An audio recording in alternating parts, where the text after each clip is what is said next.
तर ऐन अधिवेशन काळामध्ये ठाकरेंच्या शिवसेनेनं आणि मनसेनं कॅश बॉम्ब फोडलेला आहे। एकीकडे अंबादास दानवेंनी शिंदेचे आमदार महेंद्र दळवींचा कॅशसह व्हिडिओ समोर आणलेला आहे, तर दुसरीकडे मनसेच्या संदीप देशपांडेंनी पीडब्ल्यूडी अधिकाऱ्याचा लाच घेतानाचा व्हिडिओ हा समोर आणलेला आहे। विधिमंडळ अधिवेशनामध्ये ठाकरे बंधूंच्या नेत्यांच्या कॅश बॉम्बवरती आता जोरदार चर्चा होण्याची शक्यता आहे। दोन्ही ठाकरेंच्या नेत्यांनी आज राज्यामध्ये नोटांच्या बंडलांचे कसे व्यवहार होत आहेत हे दाखवणारे हे व्हिडिओ समोर आणलेले आहेत।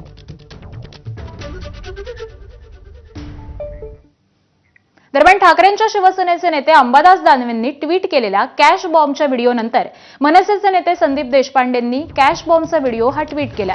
पीडब्ल्यूडी अधिकाऱ्याचा लाच घेतानाचा एक व्हिडिओ हा समोर आणलेला आहे। कामाची एक फिक्स अमाऊंट असायची। समजा काय 1 कोटीचं काम असेल तर त्याचे काय 5%, 10%, 12% जे काय ते फिक्स असायचे सगळे।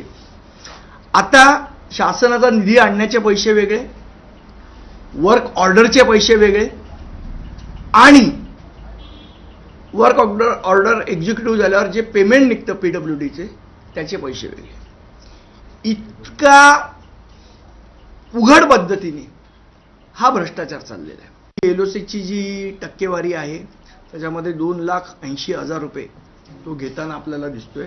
हा एका कॉन्ट्रॅक्टरकडनं, त्याचं कामही छोटं होतं काम, त्या कॉन्ट्रॅक्टरकडनंही पैसे घेताना दिसतोय।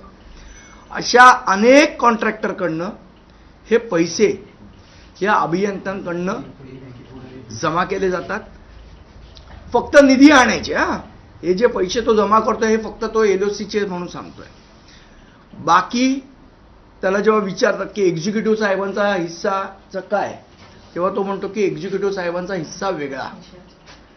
माझ्याकडे एक्झिक्युटिव्ह सुद्धा व्हिडिओ आहे आणि डेप्युटीचा सुद्धा व्हिडिओ आहे। आणि या बातमीसह बुलेटिनमध्ये वेळ झाली एका छोट्याशा ब्रेकची। पाहत रहा एबीपी माझा।